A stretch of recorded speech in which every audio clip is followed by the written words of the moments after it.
Hey everyone, Mark chapter 13 here. I wanted to talk to you guys today about how to mitigate some of the costs that are associated with our expensive habit. Locks are not cheap. That goes without saying. That's first and foremost. If you're going to get into this, it isn't cheap. So here's the thing. On Reddit almost daily, there's a few questions that and post types that come up, and those, and sorry, I'm fighting off a cold.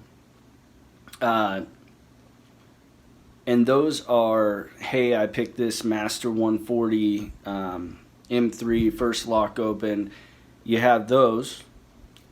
People showing their successes, which is great. We'd love it whenever you guys show that kind of thing. Also, what pick should I buy? I'm not really going to cover that much today. But where can I find locks? And that's where I am going to touch. It's been that topic came up today, early today, and I kind of thought about it, and I was like, man, I need to make a video because I'm somebody who's really active in acquiring by trading or buying off eBay, all these things. So I just wanted to lay out there how I do it, and maybe offer up some suggestions of what you guys could be doing to be more successful in obtaining locks, because what's good for the goose is good for the gander. If you guys are being successful in finding a lot of different really cool locks and are really active, and our community grows in its activity with one another, like trades and whatnot, that puts more locks available for me whenever I'm looking. So it's beneficial. So a video like this really had to be made. In my eyes, I'd be remiss for not doing it. So anyway, the first thing I want to say to new guys looking for new locks is read the subreddit sidebar in the little community information page if you're on mobile. I'm not real sure about PC. I don't really like Reddit on the PC personally, but anyway, read that. And I mean, if you're passionate about this and you feel it really taking a hold of you and you get that fire like a lot of us can, associate with, read the wiki. It's invaluable. I mean, it has all kinds of information on every subject. It almost certainly has your question answered. There's so there's a lot of subreddits where it's pointless to read the wiki. It's on certain forums it's mundane, it's monotonous. You're reading the same thing over and over. You can almost guess what they're going to say. Well, take my advice, read it on lockpicking subreddit, because it's a whole lot of information all in one, from how to pick. You'll get written resources, video resources. You'll learn more about the belt system, all of that. That's the first thing, and it's also going to cover briefly, in my opinion, how to come up with locks, how to find them and acquire them, either free, which is definitely always the most preferable, or extremely cheap. And then otherwise, you just have to pay to play. But I'm going to get into some ways to cut down on the cost of it all. So let's just dive right in. How we're going to cut down on the expense is we're going to, and here's what I did. What I did was I bought 2 lots off of eBay of what it appeared to me at the time that I ordered them, and luckily I was right, to be locks that people would find desirable. I spent about $600 probably total. It may be less than that, like $550. That really resonates as the right number. But what I did was I got 40 or 50 locks, and I used them as trades. I sold some to recoup my initial costs, so the money was back to me. And I used the difference to diversify the types of locks that I had. I used them as trades to trade for all kinds of shit. and tried to get multiples at times inside those trades. But trading is really going to be the last thing I get into. But if you're wanting to dive right in and get into some of the good locks, my suggestion would be is go to eBay, which we'll get into. Go to eBay and find you something desirable. Make sure it has keys if necessary, unless if it's just ultra desirable like a Primus or something. I had good luck with one, is why I mentioned that.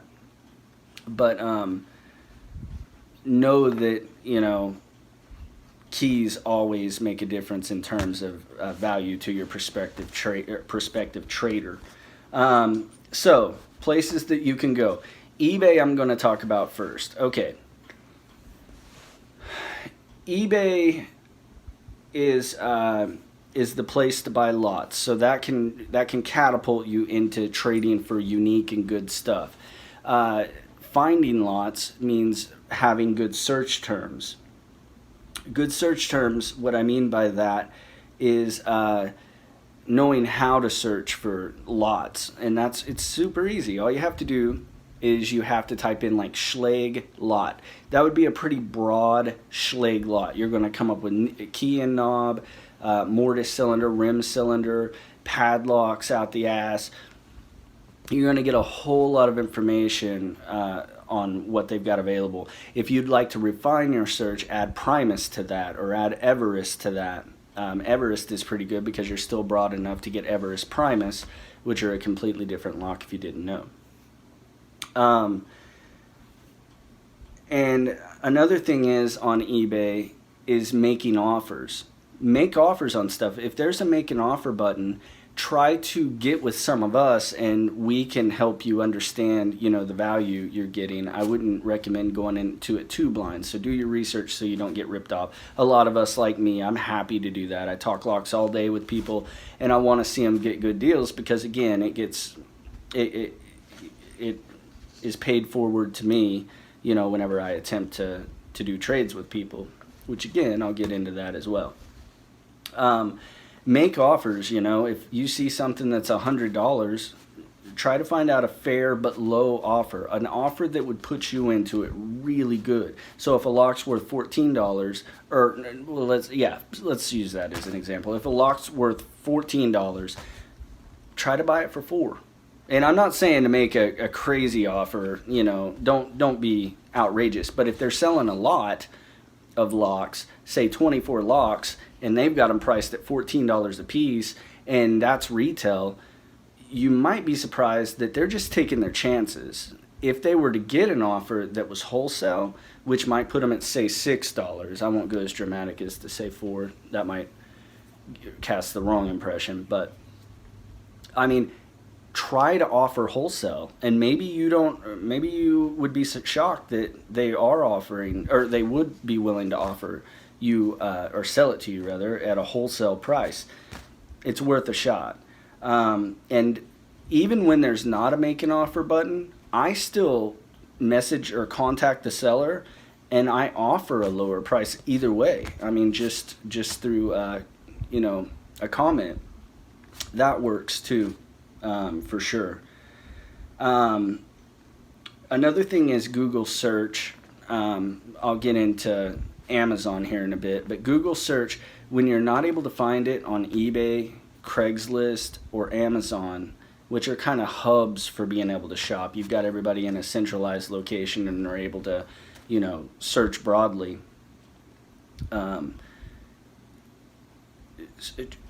Try Google search because that can be a last-ditch effort, and there's places like Mega Deals and stuff like that that they offer like sale prices all the time on stuff. So if you're looking for something, that's one more thing that you can employ to try to help you find what it is that you're looking for.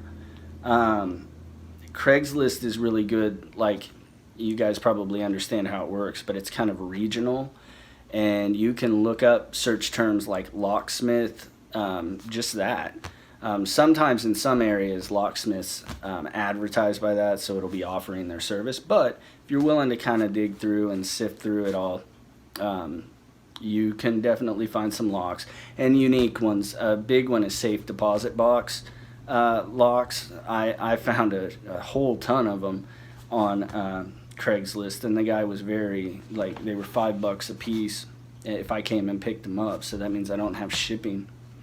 So that was like 40 locks. So it pays to look on there, because that, if you're owning them like that, depending on what it is, I mean, it needs to be worth it. But let's say inside that haul, the average lock price is $25, and you got them all for $5. You're really doing well, and you can, because you don't have a lot invested in those, it's easy to let them go to people who might be looking for locks like that. So therefore, you change that lock into something completely different. So definitely, do that. Forums, Reddit, and Discord. That's a good place to make trades, and really I was going to talk about that a little later. But right now I'm going to go over places to acquire locks. Some might be like expected for me to say. I think that I'm going to say a few that aren't so expected. Thrift stores. Thrift stores are great, especially if you kind of make a contact or contacts with the employees, the managers, the owners, anybody like that, especially anywhere you go. That's kind of a blanket of anywhere you go. You want to talk to the right person. You don't want to talk to employees who could care less. You want to kind of build rapport with people and have them know your face and like you. That's important. You don't want to come off creepy. So that won't get you anywhere, but just go away looks. Not that I know, but anyway, so thrift stores are excellent. You want to travel and go to them whenever you're taking a vacation or you're in another town, a bigger city that you go to. Go to the restores, go to the thrift stores, go to the flea markets. Flea markets are really good. We're going to get into a little trick about flea markets here in a little bit, and how you can really make those work to your advantage. Some other places are storage units, arcades, laundromats, storage units, locksmiths, we know, and salvage yards. Salvage yards where they get rid of cars, like they shred cars. A lot of time, and salvage yards just where they're sitting there as parked cars. A lot of times you'll be surprised if you actually go there and say, can I look around? You'll find locks, automobile locks, wafer type automobile locks, or better, slider type, anything like that. You'll find ignitions and trunk things. So if you're into that kind of thing, some people are. So even if you're not, and you're able to come up with a whole ton of those, again, you're able to trade them and turn them into things that they weren't before. Salvage yards are excellent for that, for automobile locks. But also they're good for other types of locks, because some of them, you run into people with OCD who kind of keep strange things, and they keep, even though they have no use for it. I found it at like antique shops. They'll say padlocks that look real crazy. Well, the salvage yards kind of sometimes do the same thing. Every padlock they've ever had since 1929, he always threw in this big old bucket, and there they are. And you happen across that by chance, yeah, but you'd be surprised at how many people are like that. So garage sales. Another one that's a big one is locksmiths. Locksmiths are good. Some of them are, they don't really have very good personalities, so they're not willing to help you, where some are. So we won't know as a community if that locksmith's receptive if you don't try, because we can't go to your locksmith. So try. I mean, talk to them. If they're receptive, you'll get. There's a couple dudes up in Canada, and I don't want to mention names if anybody doesn't want me to. So if you want actual shout outs, I can give some. I was going to, but I figured I'll talk to people before I start throwing their names out there so they don't get bombarded with people. But one couple of guys in Canada, they had a locksmith give them for $175 or something like that, a whole ton of Medico. Well, knowing that is beneficial. In fact, I ended up with some. So their trip to that locksmith, I wouldn't have ended up with the Medico that I did, which are nice, if it weren't for them taking the initiative to go. So it's people like that who I'm really, I guess I'm talking to a lot of people, degrees of people, because you don't have to take it all the way like some of us do. Okay, so another place, and this is a good one, is car dealerships and detailers for cars. You'd be surprised, like I'm in the car business, I sell cars. Our detail shop, like if they find, old padlocks or something like that in tool chests, well, whenever somebody brings us in a trade, they're usually done with it. So if it's just a padlock without a key, or even if it's not in some cases, you'd be surprised what these guys, especially who have been detailing for older car dealerships like the one I work at, you'd be surprised at what they've come up with. Old railroad locks, they've been there for 30 years. So over the years, if they're one of those types of people who save like everything and they've got, that's just how they are. There's more people out there than you'd imagine. You will come up with some good stuff from them, especially even if they aren't that kind of collector. Don't be negative about the prospect of getting them in on your search. Those guys, all you have to do is just kind of make yourself known and say, hey, blah blah blah, I'm so and so. Was wondering if you ever run into this. Seemed like a place, and you started out like that, this seemed like a place that'd be a really kind of good place to look for locks. Like I know you guys go through stuff and sometimes there's just trash in vehicles. I just wanted to put a bug in your ear, and I'll check up with you every once in a while if you don't mind. You looking for locks, and anything that you find by chance, just save for me, and talk to the service guys too, because a lot of times a vehicle will go through service. They'll make sure that the vehicle's good, that we're going to retail it instead of wholesale it. Like if they take it back to service and there's a bunch of problems, we might just wholesale it off to somebody and say we don't want to bother with it. It's too much of a risk. It goes through service, so those guys sometimes pick out some of that crap. Put a bug in their ear too. Like you can't have enough ears knowing that you look for locks. And we'll get into word of mouth and like the importance of letting a lot of people know that you're looking for locks. So arcades, salvage yards, garage sales. Garage sales are excellent. Garage sales are good because a lot of people there don't know what they have, and you will find locks way more often than what you probably think. So this spring, I would keep it in mind to start hitting those damn garage sales, because people have had all winter to go through their crap while they're in their hibernation phase, and spring cleaning right after that happens. You will find some locks, and you're going to find some excellent, amazing deals, and it's because you're putting a lot of lines out in the water, and that's one you don't want to miss. Leading from garage sales, estate sales. Estate sales are crazy good because you're dealing with old people who might have some old stuff. You never know whenever you're going to run into a locksmith's estate sale either. So estate sales, you can get things super duper duper cheap. Safes are a big thing that you might acquire from an estate sale. Definitely locks. You will run into things of that nature, and so you might ask yourself, well, I don't see myself probably going to an estate sale. Oh, well, there's flea markets. Flea markets have vendors who do go to estate sales, and therefore they can, if you're building rapport and connecting with them, they can find you locks.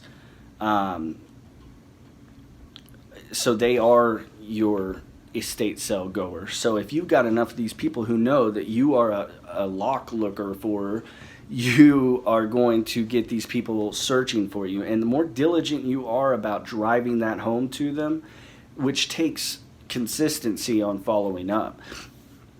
the more serious that they see you are, the more apt they are to actually have their ears open whenever they do see it and snap pictures of things, because you've given them your contact information and sending it to you so you know whether or not, because they aren't going to waste their time. But if you can show them that you can get back to them just like that and make decisions and are willing to actually buy things whenever they come available, you might be surprised at what you're able to come up with through that, especially with safes. Because people die and they leave that kind of thing. At flea markets, you're able to, not only tell those people of, what you're looking for so they can hit up estate sales, you also tend to run into, at least around here, a lot of railroad locks and lever locks like that. And I've had real good luck with that. So, another one is Salvation Army. Salvation Army is really good, especially if the people who take in and receive the donations, if you get to those people, which admittedly sometimes they change because people who, aren't going to be at the Salvation Army forever usually assume those jobs. However, you will find that there are managers who are consistently always there. They're kind of the supervisor of that. And then the rest of the people are kind of managed as, very temporary employees most of the time. They're just working for food or something.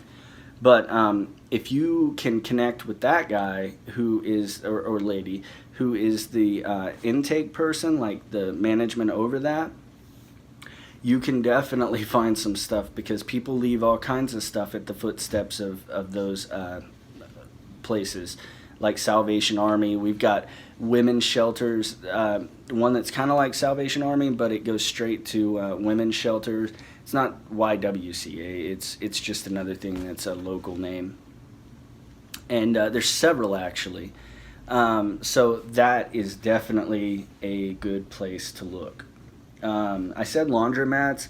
Laundromats and arcades are good, because the arcade guy and the laundromat place, especially if they're old and they've been there a long time, they might have non-working takeoffs. They own these machines, so they get pretty, crafty at doing things themselves, changing locks themselves. They've just done it for so long. A lot of times they've got that. They have locks that stop working, and instead of, they may know how to change the lock, but they might not know how to repin it or respring it to where it's functional again. Those, you'll be surprised, especially at arcades, because those guys are typically savvy on the equipment that they have. You'll notice that you start to come up with things from there as well. So we went over online places like eBay, Amazon. I wanted to touch on Amazon and let you guys know, finding good deals on locks on Amazon isn't unheard of at all. The Titaniums run for under $10 shipped if you have Prime. That's an amazing lock to get started with security pins. That and the 1100. The 1100 is a good one to search a lot for on Amazon, or eBay rather, because they're always there. You can get like 6 locks for $25 sometimes. It just, good deals come and go. Sometimes it's new old stock, so they're brand new locks. Most of the time they're brand new locks. And try to get keyed differently if you can. That's a beneficial thing. Getting keyed alike isn't a bad thing, especially on 1100s. You can repin it yourself, and that's yet another project that you can take on. There's people within our community who are locksmiths who are happy to take on some of your business, and if you're getting good deals on the locks, you can afford to get them keyed up differently, if that makes them more sought after in the community, and people buying multiples from you, but they're using them for picking purposes. They don't want them all keyed the same. So that's something to keep in mind as well. As for your contacts, I told you follow up. Make sure that you're putting your face out there, and your in-person stuff. Let me go back to online. Online, I had Amazon, Craigslist, Google search, and eBay. And in person, we had car dealerships and detailers, garage sales, laundromats, pawn shops, restores. Recently, I went to a restore and I got I got 2 locks, and I only spent $1, and one of them was an ASA. So that was in Fort Worth, and I went to 3 restores. I mean, that's your success rate. 1 out of 3 restores had something that I wanted. Now, I could have bought a lot more stuff. One thing about the restores is that I'll warn you about, if you ask them if they have any locks, a lot of times they'll point you to their brand new locks. You need to look through their used stuff. That's usually in a different place, okay? They usually have like a big old box, you know, full of crap, and you just kind of got to dig through it. And some, you know, you're going to find tons of cylinders that came off doorknobs and stuff, or door locks, doorknobs, deadbolts, and things like that. And another thing is that people don't realize, these are parts taken off houses and salvaged, so people building houses or remodeling a house will have a cheap way to come across like a door, which isn't expensive at Lowe's or Home Depot. So you go over to the place where there's just doors. Well, the deadbolts are still on them. For $3 at most of them, they'll take that deadbolt off. A lot of times they'll have keys, but they'll take that deadbolt off, and you can buy it for $3, and you don't have to take the whole damn door if you take it off. So, I mean, that's not real hard to do. You just, you know, unscrew a few things, and you know, you'll get it off. And there you go, another easy lock. So you can look through all the doors and say, ooh, there's a nice lock. A lot of times there's not, you know, a lot of the ones are shit. But again, rich people donate things too. People who have money, people who had businesses that had Medico on it. These things happen, so don't be pessimistic and think that it can't happen for you, because, you know, be a doer, not a excuse maker. But anyway, so word of mouth, and be persistent. Restores, flea markets, thrift stores, storage units, salvage yards,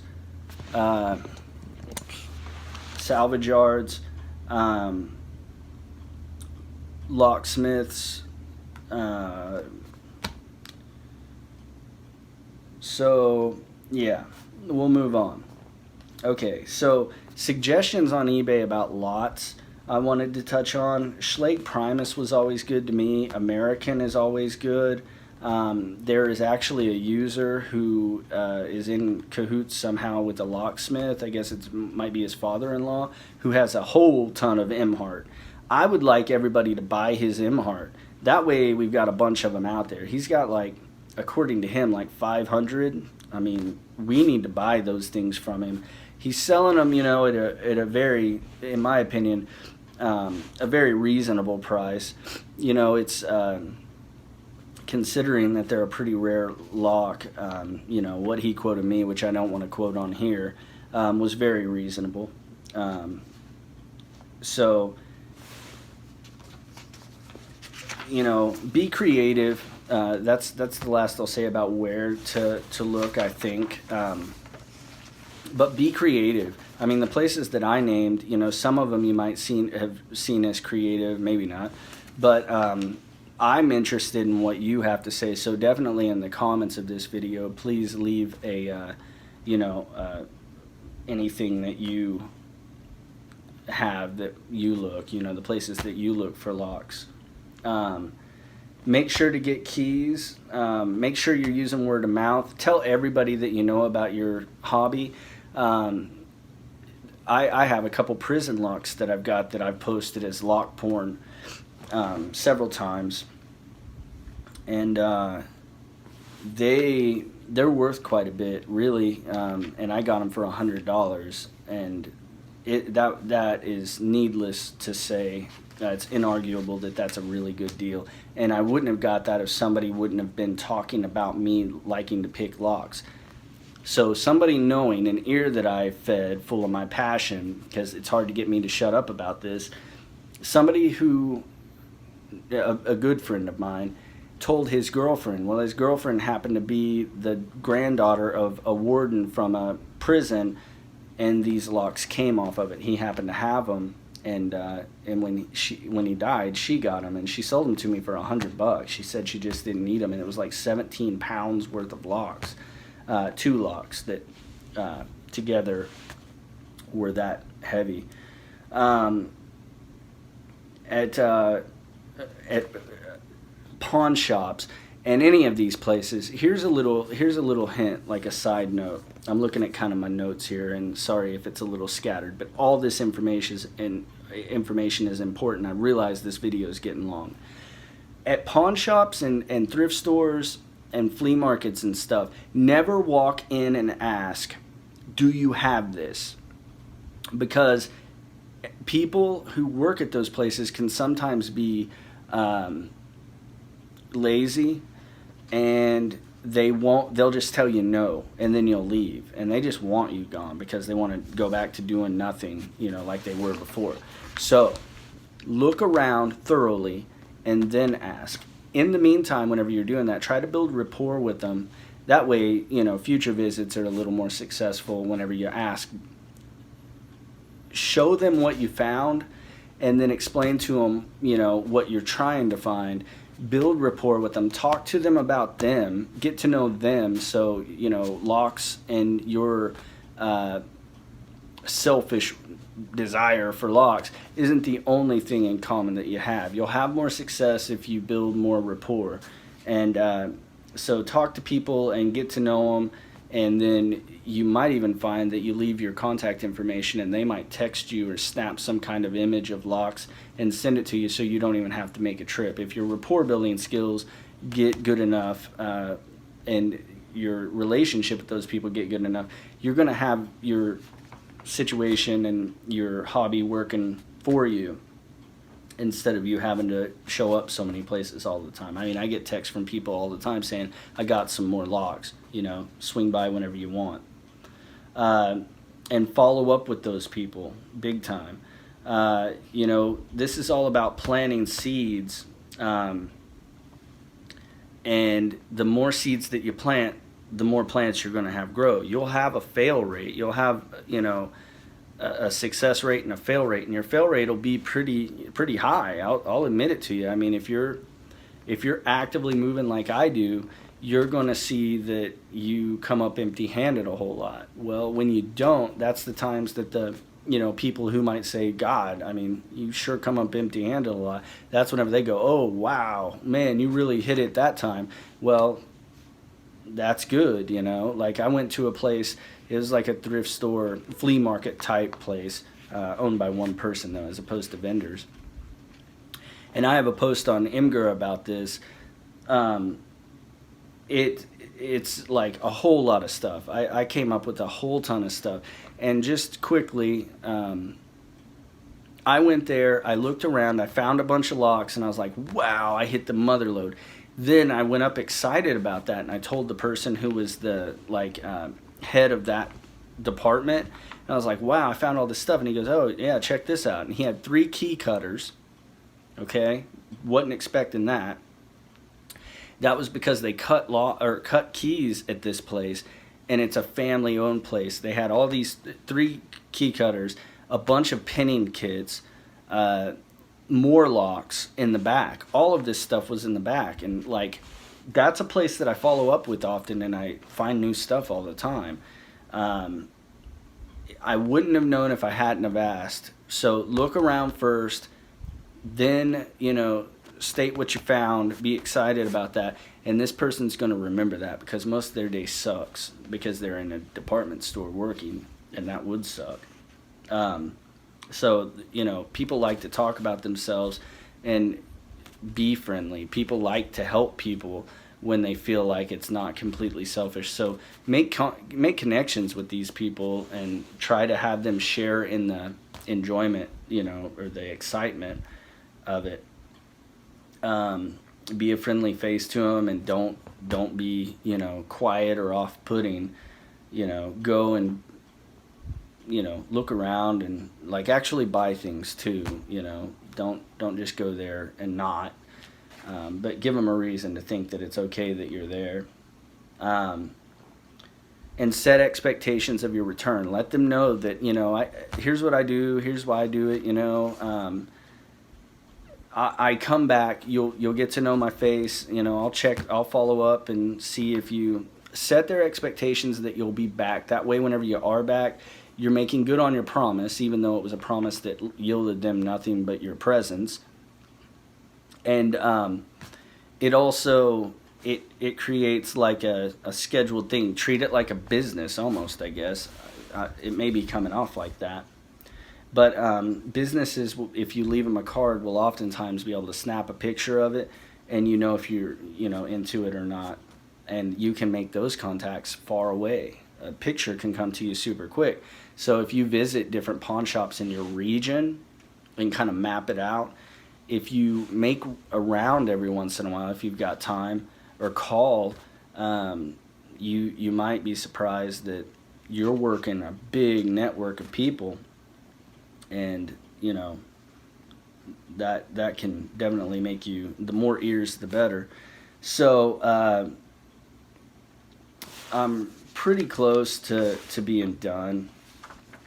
I'll try to organize this better, and maybe make it into multiple videos, because this one being 40 minutes, that's even for me, that's a long damn time, and I'll usually say no to watching a video that long. So it may be better for me to break this up into groups, but I thought I'd share this for the people who wanted to hear more about what we do. Ultimately, I've given you ways that you can get locks free or next to free. These people who you're talking to, you really never know it's almost Forrest Gump. You never know what you're gonna get out of them. And the next step is really, once you have a bunch of stuff, trading it. And there's so many good people on this. I'd give shout outs again. If somebody wanted me to give them a shout out, I totally would, to shout out their YouTube channel, who they are on Reddit. I've traded with a ton of you guys, more than what most of you even know. Like, there's a bunch of you, if you raised your hands, I've traded with you. And I try to make trades that are totally not one-sided. Get people what they want, and that way I'm a good taste in their mouth, and they're looking forward to trading with me again, and they like to see my collection grow just like I like to see their collection grow. I'm not competing against anybody. Well, not in the a negative sense. I'm competing with people who have giant collections, because I admire their collections. I love it, and I share the same passion. So they're not, it's not a competitive thing necessarily, unless if it's healthy competitiveness that we're talking about. But going to the forums, watching YouTube videos, subscribing to YouTube videos of people who put weekly progress, which I plan to do, weekly progress videos out there, and show you all this nice, neat stuff that they're getting. Well, right there, who has it. So if somebody goes, I got all these best, blah, blah, blah, I got a really good deal on it. Well, that might mean that you should talk to them. And if that's what you're looking for, why be shy? The worst thing they can say is, I don't want to do business with you. I'm not interested. And that's it. That's all they have to say. But sometimes you might go, yeah, I want this. And they're like, I'm not interested. And you go, yeah, but I got a bunch of buy locks. And they're like, oh, I just became really interested in it. And next thing you know, you've just created that network. And, share with everybody. I mean, make challenge locks for each other. Get involved in the belt system. That's something that I'm doing. It's just I've been kind of head in trading and building my collection, and everything else has kind of come secondary. I still pick, but just I'm just so busy with trading and everything, and I've got other things in my personal life that I'm working on, and they take up a lot of my time. So I balance all this and just let it be my escape, and I'm sure a lot of you can relate to that. So anyway, we have access to a huge community. There's over 75,000 people in the Reddit channel alone of lockpicking. We have forums, we have Discord, and there's the news groups that a lot of people don't even know about, but they hold some of the best locksmiths and locksporters. There's a bunch of different places you can look, but you have people in different countries who are locksmiths, who are users that you talk to every day. You wouldn't know if you didn't ask them. You have people who live in different countries and have retail stores like the equivalent of our Lowe's here in the States. You have them over there that have access to locks that cost us gobs of money, and you're like, oh my God, you can get it for what? And they're like $40, and you're like, oh, that's like a $200 lock here. Well, it's not there, so take advantage of that. We've got people who are a part of Tool, and they, make presentations on locks. We have so many different types of personalities who are in this for different reasons. Collectors, challenge lock makers who are also artists, as long as also Lock Newbie 21 just had a new he's a pick maker. He had a new pick set out, which you guys probably saw. I said locksmiths, people in other countries who have access to stuff, people who are in construction workers. Any of the named places that I put on there, they have access to people like that, or are workers at retail stores or thrift stores. You just really never know. You don't know. So you don't know who you're dealing with and what they've got if you don't pay attention and ask. So, there's all different kinds of ways. So in summary, if you're just into, like, if you ask the question, how can I get more locks, and it's a very shallow, not shallow as in like degrading shallow, but I mean, if it's like a shallow pool of locks that you're looking for, just Masters Americans, the things that you're going to encounter in real life, I've offered places that you can go there. If you're looking at taking it to the high security level, those can get more expensive. That comes back to, this is a super expensive hobby. If you're looking for those kinds of things, trades are usually your best deal. Again, I want you guys buying up these locks, getting more Euro over here to America. That way, within our network, we can trade these things a lot cheaper than what we are right now. Lock companies gotta love us, man. They really do, because we're selling them a whole lot of locks. I spend a lot of money on locks as a hobby. I try to mitigate it with some of the tools that I've used, that I've showed you guys today. If you guys have any questions or anything like that, let me know. I'll try to close it up here, I guess, but in the meantime, I wouldn't go to jail if I were you.